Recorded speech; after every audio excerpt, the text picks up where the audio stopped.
Hello, everyone. My name is Caron Camille, and I'm the graduate intern for the Office of Inclusive and Excellent. I'm here with Moddie Lennon, the graduate residence director. How are you doing today, Moddie? I am doing extremely well. How are you, Caron?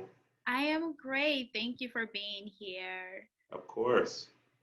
Today, we're just going to ask you some questions about finding a job, and then we're going to share it with our community. Oh, sounds good. I can All right. So speak the to the first, job search in a little bit. so the first question we have for you is, what's the best way to search for a job? Sure. I think the primary place right now is going to be online. There's so many sites out there, job search websites, that are very helpful and beneficial to your job search. However, for me personally, I love LinkedIn as well as Indeed and higher ed jobs. Those are a few of my favorites. Given that I work in higher education, those are kind of like those hub websites, as I would call them. And additionally, I see that there's some institutions out there that are doing virtual job fairs.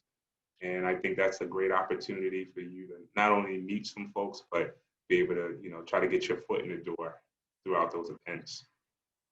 Talking about putting your foot in the door, our next question is about how can I increase my chance of getting that job? Excellent question. Uh, I would have to say make sure that all of your hiring materials are in order. So, I would think that majority of jobs that you're applying for are looking for a resume, a cover letter, and 3 to 4 references. So you want to make sure that those documents are tailored to the job that you are applying to, as well as they are error free. So you can have a friend or a family member or a coworker look those over for you. And then when you say error free, I think of Grammarly is free.com. So my favorite thing to use is put your essay on the Grammarly. It'll give you like your errors. They even tell you when your sentence is a little too long or too wordy. So that's Yeah, another tip that I feel like most people don't even realize about Grammarly. of course. Um, I think that's a great resource. yeah. When you talk about reference, do you think like having your friends or even your coaches be a good reference when you're applying for jobs? Well, personally, I like to have professional references, people I've worked with as colleagues, folks that supervise me.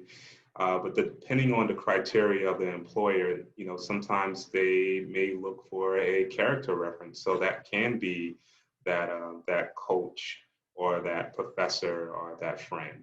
But for me, mostly it would be professional references.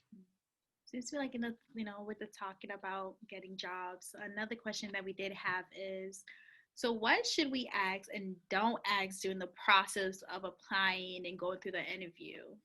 Ah, yes. Well, for me, what is very important is having a work-life balance as well as the office culture. So I'm usually asking questions surrounding the culture of the office I'm working for and what does that look like. Additionally, I like to look at how my performance will be measured. So I love to have the opportunity of what does feedback look like, as well as what does success look like 6 months in a row. You just want to make sure that you're doing your job well. So they shouldn't be asking where's the money at in the beginning stage, right? Yeah, I think that's a lot of information that you can find online yourself. Yeah. I probably in the preliminary stage, I probably wouldn't ask. So when do we get paid, and how many vacation days we get initially. But there are times for that. We're going to discuss, your salary. Lastly, this is gonna be our last question. Do you have any advice for someone who wants to build a network during the pandemic? Sure. I think right now I think LinkedIn is a great platform to build those connection with folks out there, especially the ones that are in your field or in the potential field that you're looking to get into. Uh, Seeing if you have mutual connections, sending those messages there and responding to them and engaging with the content on LinkedIn. Additionally, I feel like you can attend various virtual workshops, seminars, conferences in your field, and you'll be able to meet folks there as well. Thank you for everything. I appreciate you taking your time out of your busy schedule to be here with us. Of course, anytime. So I guess to the folks out there listening, good luck with your job search. And, Caron is a great resource for that. So thank you all. All right. Thank you.